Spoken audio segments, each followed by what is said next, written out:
Welcome to the All Things Endurance podcast. I'm your host, Rick Prince, and today I'm super excited to have a guest who, if there's any ultra runners listening to, probably know his name, renowned ultra running coach Jason Koop. For those of you that do not know Jason or are not ultra runners, I'll kind of go through a little bit of his resume, which is a tad bit extensive.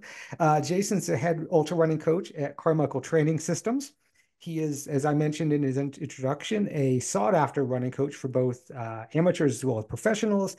He is the author of Training Essentials for Ultra Running, both volumes one and two. He's the lead author of Research Essentials for Ultra Running, the newsletter. And last but not least, he's also the creator of the UESCA Ultra Running certification. So, welcome to the show, Jason. Thanks. I sometimes I don't realize all the different pies I have my fingers in. Yeah, I think I left out. I think I left out columnist at Ultra Running Magazine as well. Okay, fair We could enough. probably keep Fair going enough. at this for all day. Fair enough. Fair enough. Yeah, I that's a lot. Yeah, it's good stuff. Good stuff. You certainly know your stuff, which is why we're chatting today. So, you know, as I mentioned, we wrote you wrote the UESCA Ultra Running certification. You have books out there, um, incredible information. One of the things that we've been chatting about is sort of the growth of these ultra distance events, whether it be cycling, running, triathlon, you name it. So I wanted to get your take on it. For ultra running races over 100 miles, which they seem to be more prevalent now. What do you think is sort of the driving force, if there is one, of this sort of renew or sort of this interest for that and this increase in participation? I mean, well, first off, let's not kid ourselves. It's new. Sure. So whenever you go from nothing to something, you're going to see pretty tremendous growth right out of the gate. So Yeah. I think the fact that doing something over 100 miles a few years ago or maybe several years ago really wasn't even a thing, and now it's a thing. It's one of those things where it's going from something to nothing. Outside of that, there is a group of athletes out there that just want to continue to push the duration of the event, and that's the way that they like pushing themselves is with duration. I can look at this through my coaching lens, and we can think about challenging an athlete with duration, or we can challenge them with intensity, or we can challenge them with the amount of time that they spend at intensity. And just a lot of athletes are they're very receptive, and they're very keen on challenging themselves with duration. So they built the venues, they built the events, the athletes are coming, and it seems like that there's enough of an appetite for it. That being said, I mean, it's still very small scale, right? You look at the number of 200-mile races that are around the country and then around the world, and you compare those to the whole sphere of ultra running. It's still a very small fraction of it. So they're an enthusiastic group, but it still is a much smaller cohort, just in the same way that ultra running is a smaller cohort of running. The running population is gigantic, and ultra running is, maybe we can tap it at between 1 and 2 million, right? The entire running market is much larger than that. So it's a little bit emblematic of that, is as you go up in duration or as you go up in distance, there's going to be people that are certainly people that certainly like doing those things, but they certainly don't number the people that want to go out and run a half marathon or a marathon or any of the more traditional distances. Yeah. Yeah. So on that topic, I think you're in a unique position, working with CTS where you sort of have a finger on the pulse of endurance sports as a whole, maybe across different disciplines. As you mentioned, the ways to sort of increase your participation, increase your activity is to either do intensity or volume. Do you find that overall there's more of a trend towards endurance versus intensity, specifically with events like, okay, all these people want to target a 800-meter or mile versus, okay, let's go do ultra marathons. Because I certainly see more of a trend towards distance, like versus intensity. Yeah, I don't know. I mean, a lot of people are intensity, and ultra runners are pretty notorious for this. They're intensity adverse for whatever reason. They either don't like the sensation from it, they don't want to challenge themselves in that way. They're not good at it, so they don't want to do things that they're not good at, or they don't think that they're good at it, so they don't want to do things that they don't think that they're good at. But you're absolutely right. I mean, typically, the progression of an athlete tends to go up in distance, not down in Yeah. distance. And there's a whole host of reasons for that. I mean, we do lose VO2 max as a function of age. It's a little bit inevitable.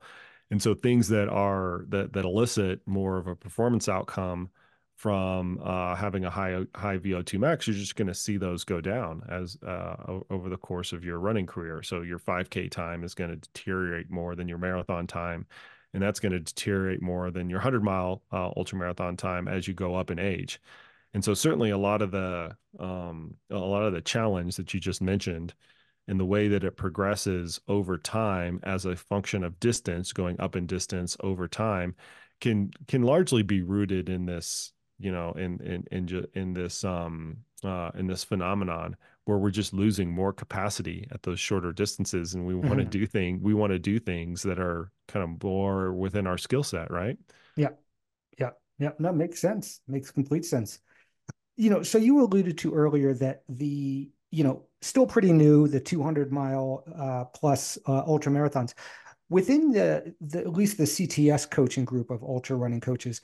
What percentage of your ultra running coaches are working with people that are, training for a 200 plus, I should say athletes of coaches training for a 200 plus mile race? Yeah, I mean, probably all of them, or at least Mm, 80%. I don't know that number off the top of my head, but we do see a number of athletes come in for those disciplines. And, just like any other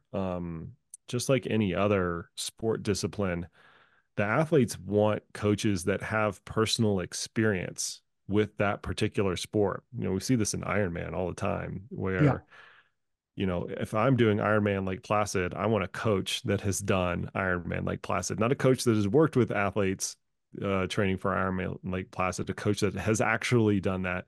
We see that sentiment. We see that same sentiment in the ultramarathon sphere as well, and it's especially highlighted for the 200-mile races where these athletes coming in, they want their coaches to have actually done a 200-mile race, and that's not always the case. Yeah. We have a little bit of catching up to do.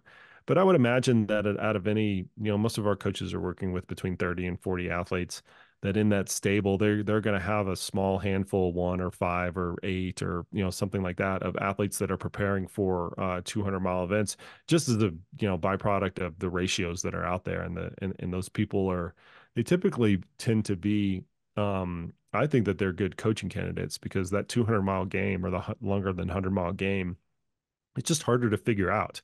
There are more variables at play, and when there are more variables at play, the more it makes sense to bring in smart people into your corner to help with the training process, the preparation process, the logistics, the confidence, all of those things. The more complicated it is, the more those professionals can really kind of help out in that situation.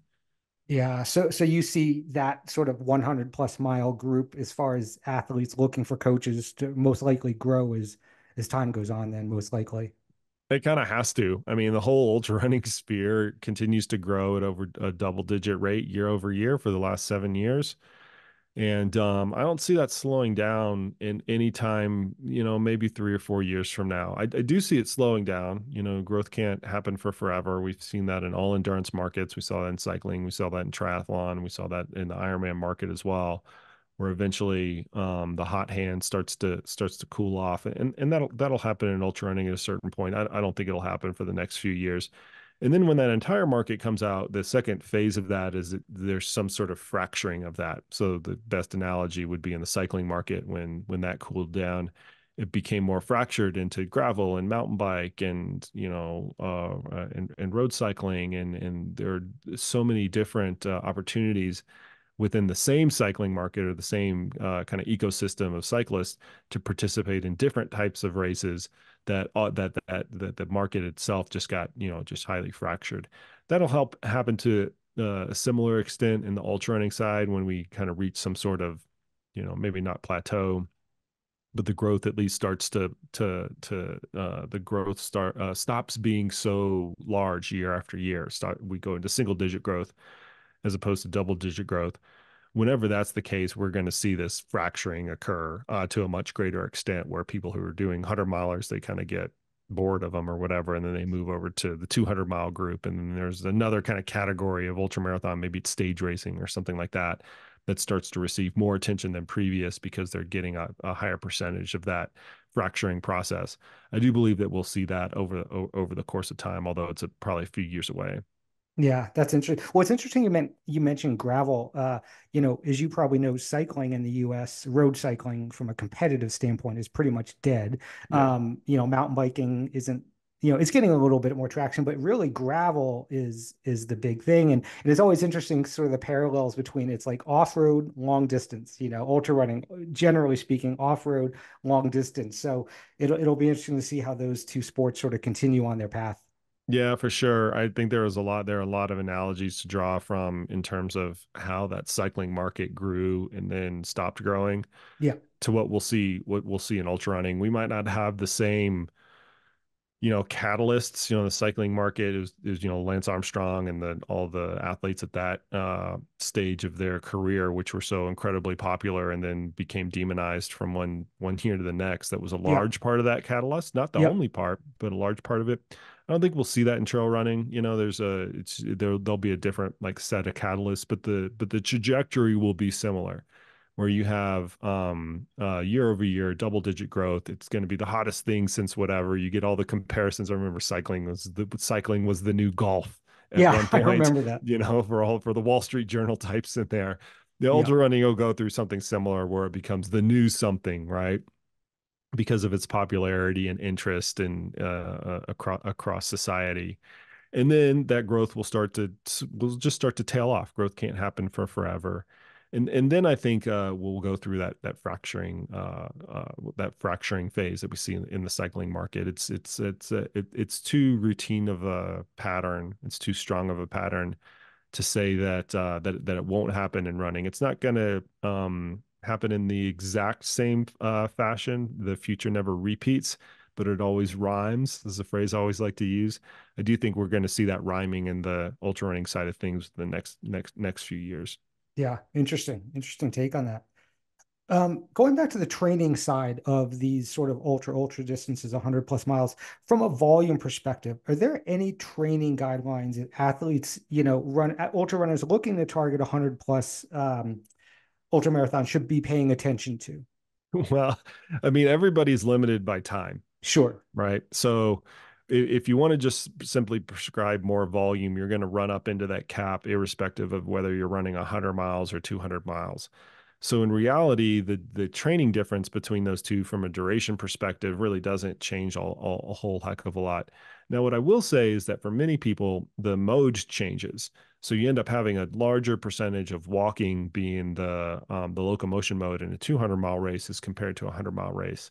So that's a bigger thing to pay attention to in the training design of things.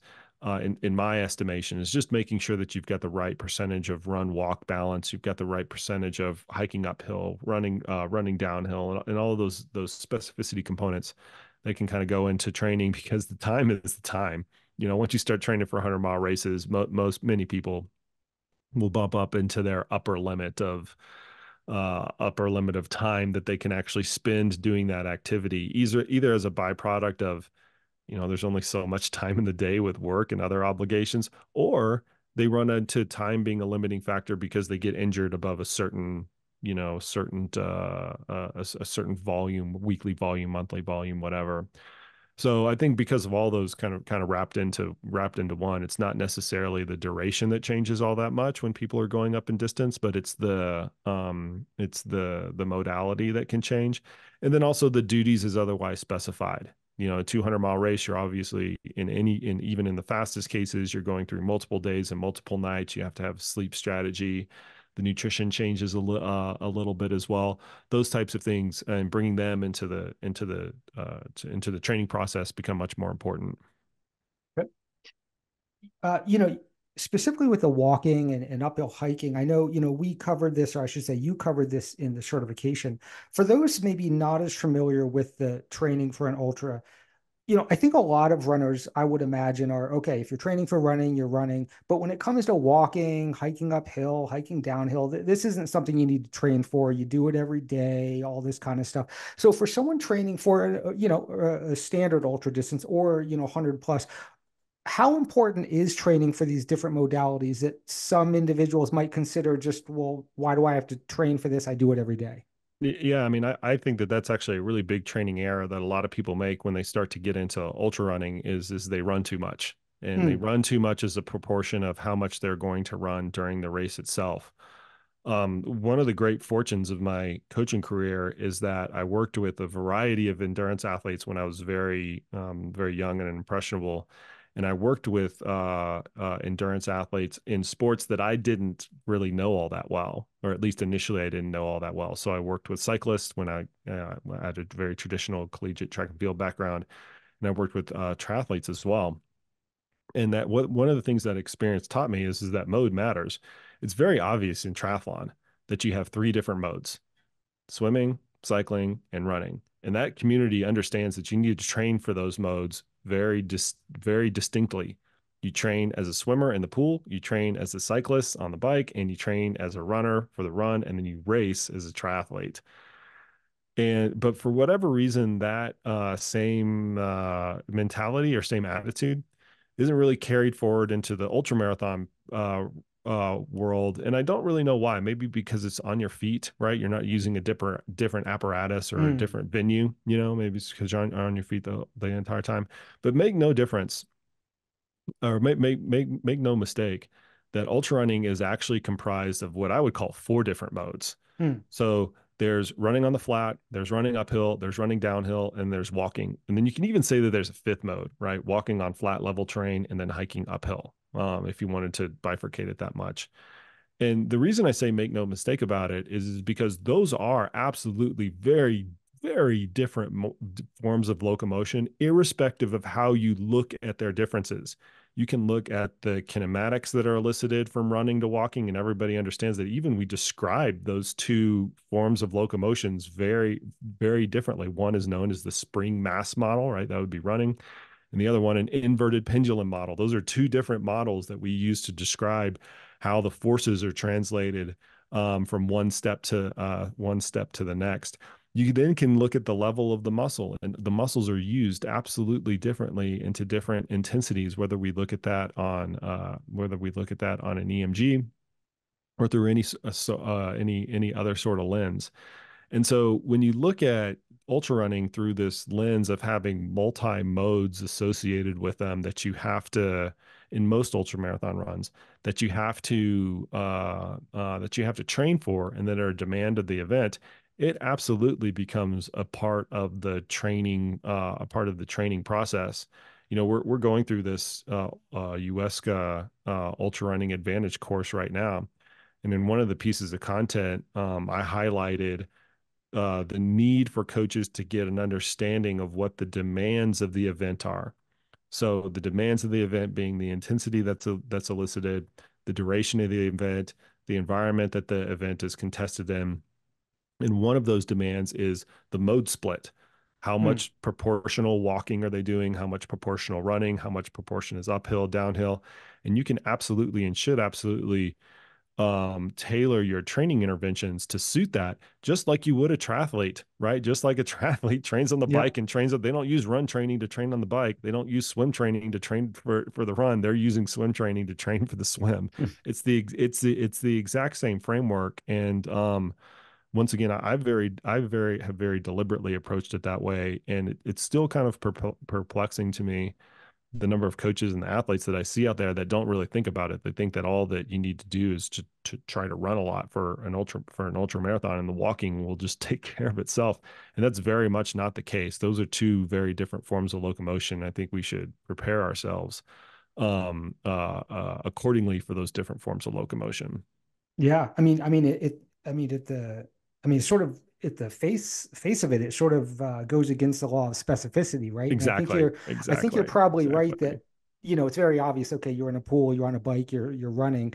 very easy to understand. I'm sure, or I'm guessing that to your point, the fact that walking, running is all on your feet. Maybe that's why everyone lumps it into the same category. You don't need to train for walking, just train for running, and you're good to go. Maybe I don't know.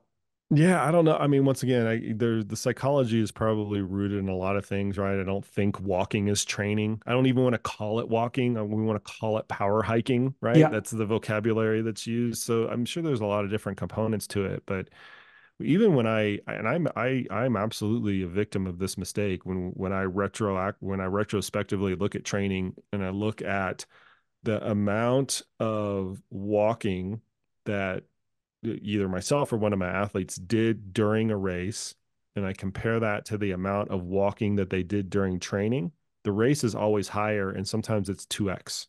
Oh, wow. So Okay. just as an example, the wristwatches, for all their faults and pulling out kind of garbage data, one of the pretty reasonable pieces that you can actually pull out is the run walk distribution, and Garmin actually does a pretty reasonable job with that.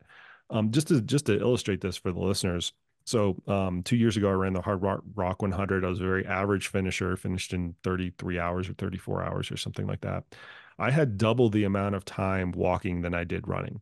Oh, I had wow. 20 hours of walking and 10 hours of running for the Hard Rock Interesting. 100 for a reasonably, fit person. I certainly did not spend 2 times the amount of time walking, running during training. In fact, it was probably the opposite. Okay. So anyway, I think that, like, for the listeners out there that are trying to like glean some information out of this, is like pay attention to the walking components of running, or of ultra running. It's actually probably more significant than you think it is in terms of time, and also it's a different form of locomotion. I think if you think about it like that, you'll definitely think about training a lot differently.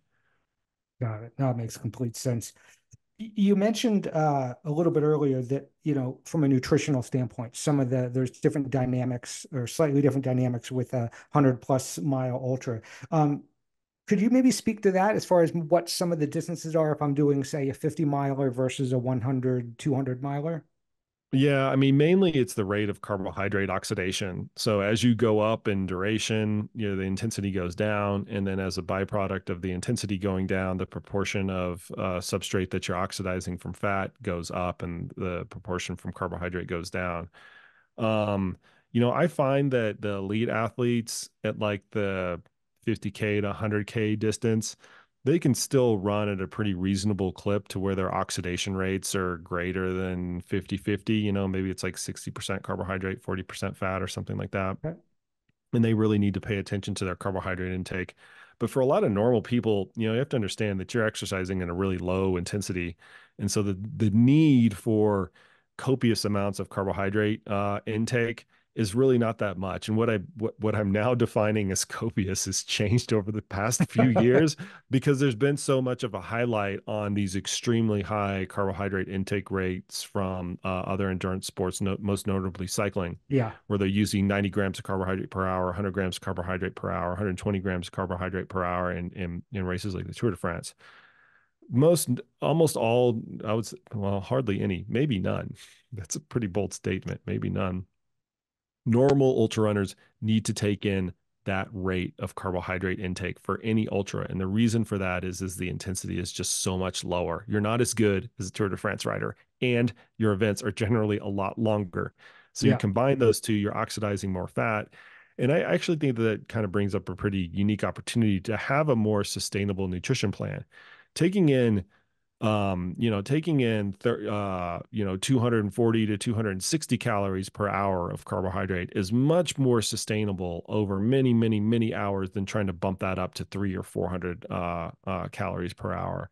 And that's more the range that we see a lot of our normal ultra running folks in, is maybe it taps out at 300 calories per hour, maybe. But for most people, 260, 280 is kind of all they need based on the kind of the intensity profile of the race that they're actually doing. Gotcha. Yeah, it's as cycling is a sport that I follow a little more closely, and it's been interesting. There has been that trend in the last few years with just insane amounts of carbohydrate intake, to the point where the average speeds are just phenomenal. But it's a whole different, obviously, sport and intensity and time actually doing the activity, to your point. So, Yeah, exactly. I mean, you got to understand they're different sports. I mean, I draw a lot of inspiration from cycling, from the research that's been done on cyclists as well as the practice, especially with the Tour de France riders. And it's honestly something, if I go way back to my ultra running coaching career, something that I was criticized for a lot, mm, for using some of the principles that were applied in cycling and carrying them over to trail and ultra running, most notably back to back style training, or back to back style hard workouts and or block training. yeah. That was something that I received personally a lot of criticism for when I first started to introduce it to ultra runners. And now it seems like everybody does. I mean, to the point that now there's a thing, right? It's called the Norwegian training method, Right, right? There's right. got terminology behind it now, which I'm like, we've been doing this for a lot longer than this most recent use case. Not that it's invalidating it or whatever. I just find it interesting.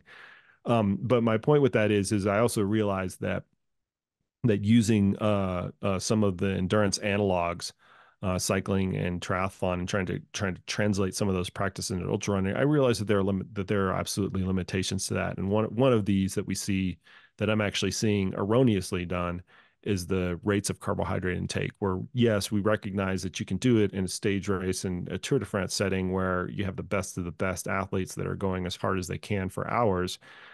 That's not a normal ultra runner. They're not near those amount of carbohydrate oxidation rates, and anybody who's done any appreciable amount of physiological testing will definitely recognize that. And so to say that even an elite ultramarathon runner, much less a mid-pack ultramarathon runner, should have the same carbohydrate intake as what we see during the Tour de France, I think I don't think that that's the best translation, and certainly kind of flies in the face of what's most likely happening on a physiological level. Yeah. Yeah. So that's a good segue from the intensity standpoint to the next topic I want to chat about. Um, Someone training for 100+ mile ultra, as you spoke of, there's obviously most likely more walking. Is there still a place? Should a ultra runner still be doing intensity training, you know, intervals, VO2 max type stuff in their training program? Yeah, 100%. I mean, when I first started coaching ultra runners, I had to kind of make a compelling argument to incorporate any sort of intensity in there at all, because that's all they were doing was just really low volume stuff, and certainly that should be the majority of it. But fundamentally, we're ultra marathons are still cardiopulmonary events, right? They still are heavily reliant on a robust cardiovascular system. You got to have a big heart, you got to have big lungs, you got to transport oxygen, all the things that we want for any endurance athlete. And in order to maximize those systems, you need both volume and intensity. There's no kind of like no other way around it. And we get into all these debates about what matters more for this, and what matters less for this. If we can just kind of stop all that and say, listen, you need both volume and intensity if you really want to maximize the entire system, then we can discuss, okay, what is the right proportion of those two? But you have to understand fundamentally that you can do ultra marathons and just run easy, there's nothing wrong with that. You can do it. But if you want to maximize your performance, you've got to have both. You can certainly do ultra marathons and just run hard all the time. There's an entire system for that. It was called CrossFit Endurance, and Brian McKenzie was the founder of that. Now he's more in the MMA world than anything else. But he had a system where people could complete ultra marathons based off of a 13-mile long run and a whole lot of intensity. And is that the right system for everybody? No. Is it the most effective? I would argue absolutely not. But can you do it? Absolutely. You can, kind of do anything on any kind of cockamamie training program. So, Right. so to answer your question, Rick, I mean, ultra runners should have both volume and intensity in their programs, and it's for this fundamental reason that is the best way to get the most adaptation out of this incredibly important component, not the only component, but the most incredible physiological component of ultramarathon success, which is the cardiopulmonary system. Yeah. Yep.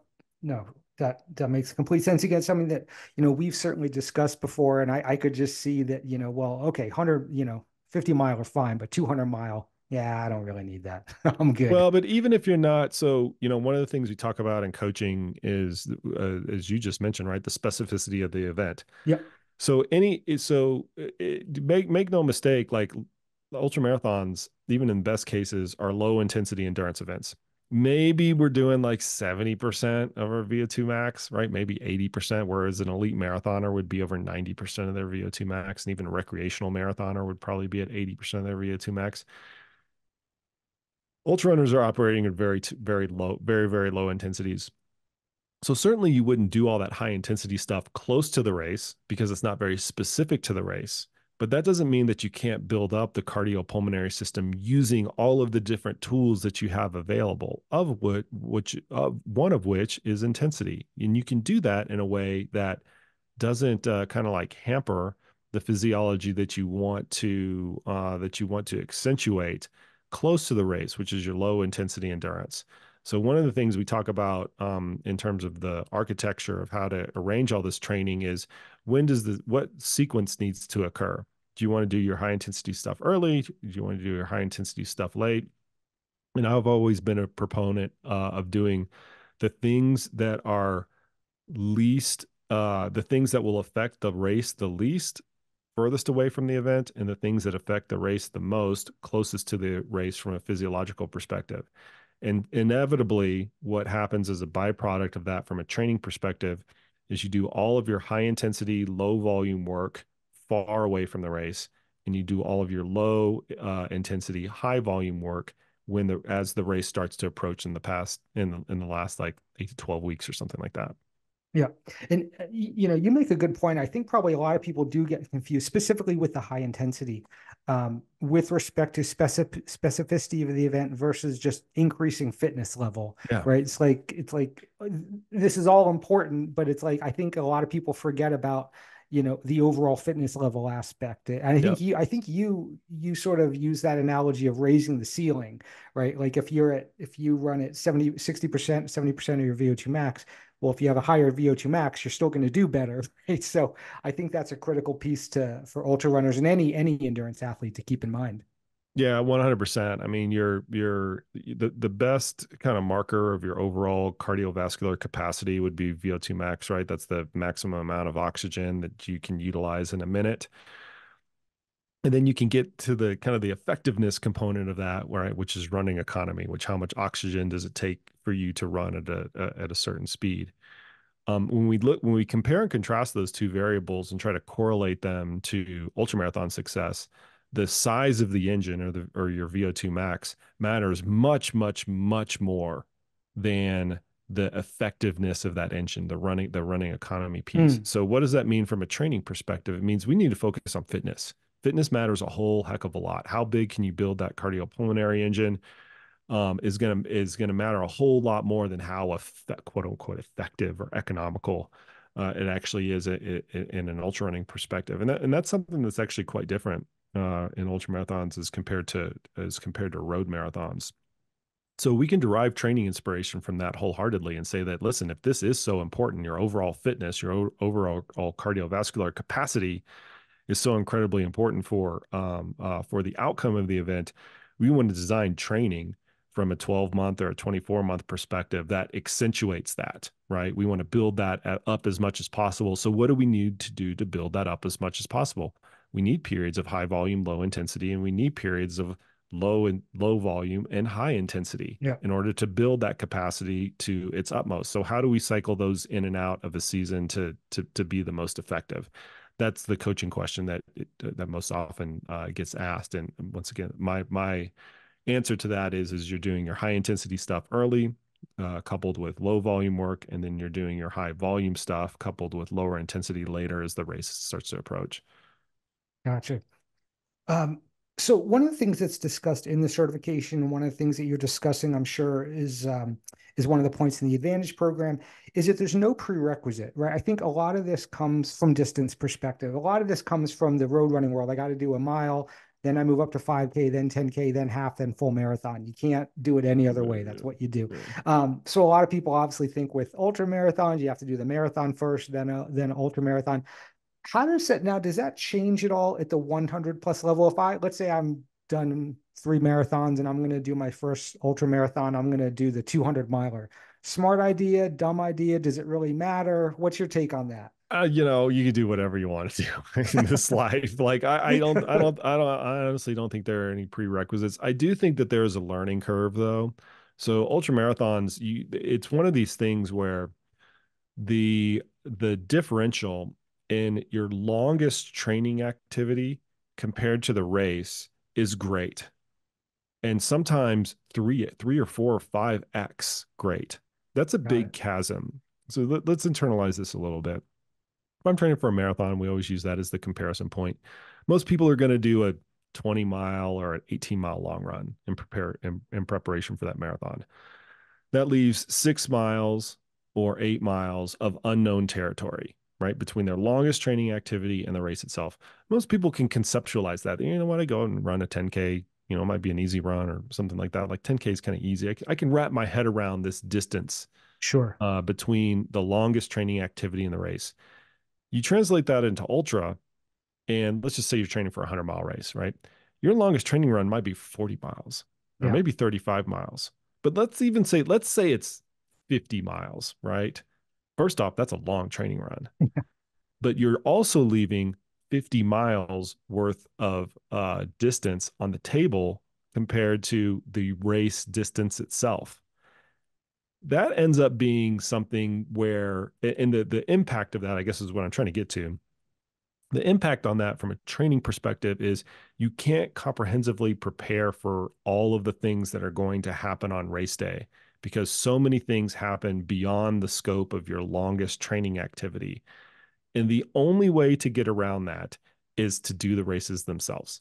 Yeah. You're not going to do a 100-mile, training run, and you're not going to do a 100-mile run in training to prepare for a 100-mile race. It's just too much. You Sure. probably wouldn't even do an 80-mile training run to prepare for a 100-mile race and leave 20 miles of unknown.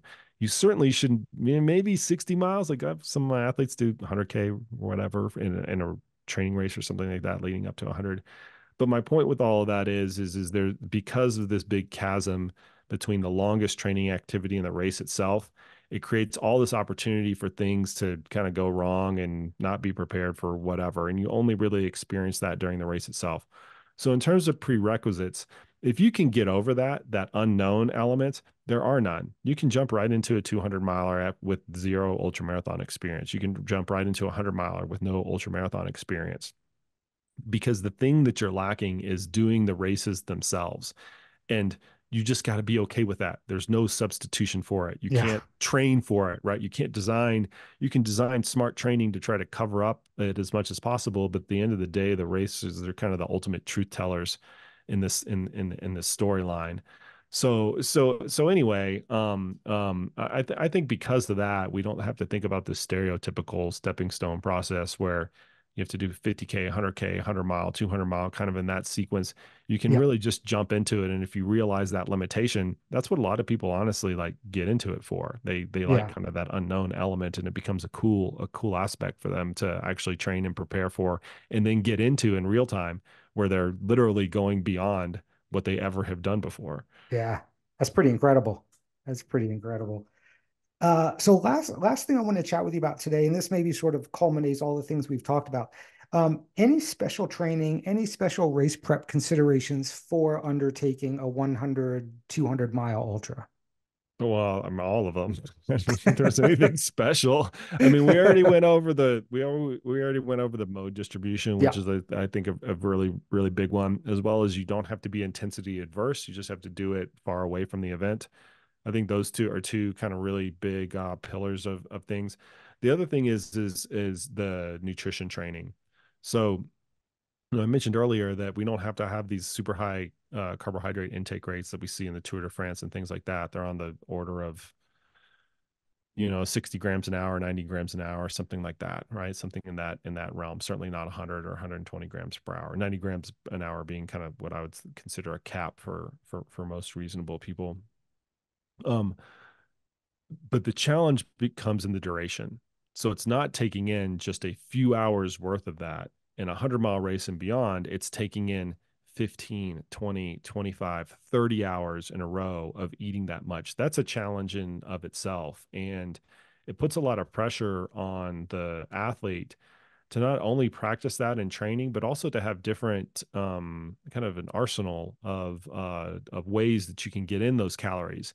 Because at a certain point, you're going to run into flavor fatigue. You're going to run into texture fatigue. You're going to not like your favorite flavor of gel, when you're sitting 15 hours into 100. And because of that, there has to be a lot of trial and error in the training process for what works and what may not actually work during race day. And there, you can't do enough of that. I mean, any run over 2.5 hours, there should be some, nutrition. And I think that should be deliberate nutrition that you plan on taking during race day. And then on the longer runs, you should definitely experiment with things and see if they even have the possibility to work. So from a training perspective, considering that as a demand of the event, the fact that you are going to demand your GI system process thousands and thousands of calories over the course of 20 some odd hours or however long the race is actually something that you should train for. And the way to do it is just to practice in training, practice that intake rate as frequently as possible in order to get a fix on the food stuff, and also to potentially, I'm using that word kind of cautiously, potentially create some sort of adaptation within the gastrointestinal system itself. There's reasonable evidence to suggest that that system is malleable, much like our skeletal muscle is malleable under stress. So you stress it out, it recognizes that stress, and it adapts appropriately, just like you would go and lift a set of weights. And your skeletal muscle recognizes that it needs to adapt appropriately. So the next time it encounters that set of weights, it's more kind of physically prepared for it. I think by training the GI system, there's reasonable evidence to suggest that adaptation process happens on a somewhat of a with somewhat similar of a stress response mechanism associated with it. So practicing it not only gives you the kind of context of the foodstuffs that you could take in, but also potentially has an adaptive response within that system itself that you can then deploy on race day because you've got a better built, GI system to tolerate all this stuff. Yeah. Now, do you find that ultra runners as a whole, regardless of distance, sort of, probably don't do that as much as they should? That they do the physical training, but they don't do the GI, trialing foods and really putting an emphasis on that.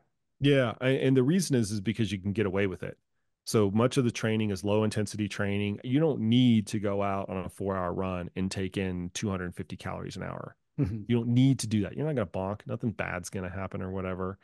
You might get a little cranky at the end if you're only taking in 100 calories an hour, but there's no big deal. You can get through the workout, and it creates this like cycle of laziness to where every long run you're then kind of under fueling yourself compared to race day. But make no mistake, it's the exact same effort mismatch as you would experience during running itself. So if you train at 10 minutes per mile consistently, right? All your runs are at 10 minutes per mile every day in, day in, day out. You're trained to run a 10-minute mile. You certainly wouldn't have the expectation that you can go into a race and race that race, regardless of how long it is, at 7 minutes per mile, Yeah. because you haven't trained at that speed. You haven't trained at that intensity. Your body's going to be like, hey, WTF, bro. Like, I'm not used to this. This is too much for me. Your GI system is the same way.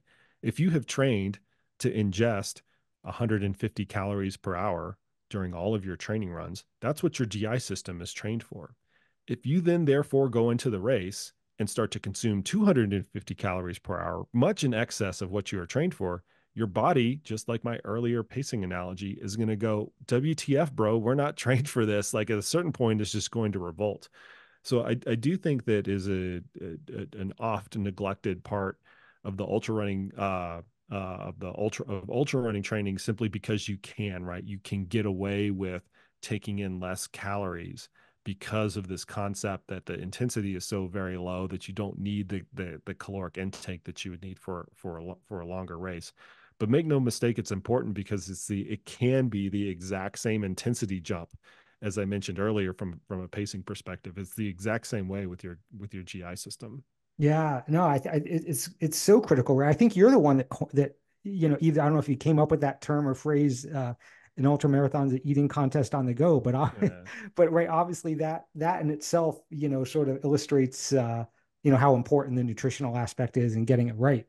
Yeah, I'm not going to take credit for that quote. I think I will take credit for proliferating it and probably bastardizing it into my own, version of it for sure. Yeah. Awesome.